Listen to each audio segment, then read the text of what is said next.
Hi అండి, అందరికి నమస్కారం. మనం ఇవాళ ఎంటరా నుంచి చెస్ బోర్డ్ అయితే ఒకటి పర్చేస్ చేసాం. ఇది డైరెక్ట్ వెబ్సైట్ నుంచి పర్చేస్ చేశాననమాట. ఎందుకంటే నేను తీసుకున్న ఈ పర్టిక్యులర్ మోడల్ మనకి వాళ్ళ వెబ్సైట్లోనే అవైలబుల్ ఉంది. సో బోర్డ్ చూస్తున్నారు కదా, కవర్లో ఉన్నా కానీ ఎలా నీట్గా కనిపిస్తుందో. నేను ఓపెన్ చేసి చూస్తున్నాను. ఫినిషింగ్ అయితే మీరు కింద చూస్తున్నారు కదా, ఎలా లామినేట్ అయితే ఉందో అలాగంతా వుడ్ ఫినిషింగే ఉంది. సో నార్మల్గా ఇదివరకు నేను ఒక బోర్డ్ తీసుకొని అది కూడా షార్ట్ ఒకటి పెట్టాను అనమాట. అదైతే మనకి లామినేట్ చేస్తున్నారు పైన. సో ఇది అలా లామినేషన్ లేకుండా డైరెక్ట్గా వుడ్డే ఉందన్నమాట.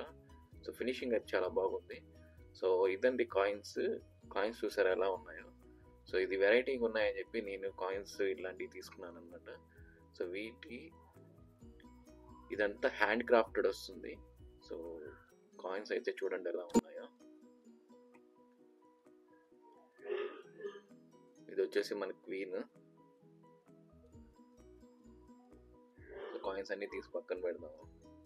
సో వైట్స్ అయితే మనకి ఆ కలర్, ఇది బ్లాక్ ఇలా ఉంటుంది.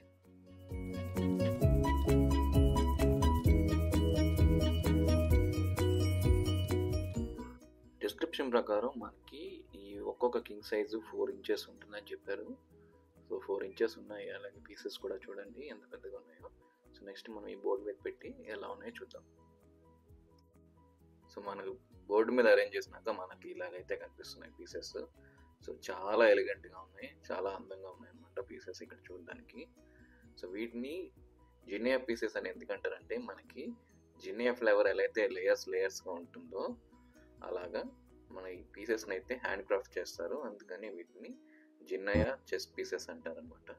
ఈ వీడియో మీకు నచ్చుతుంది అనుకుంటున్నాను. నచ్చితే like, share and subscribe to my channel. Thank you.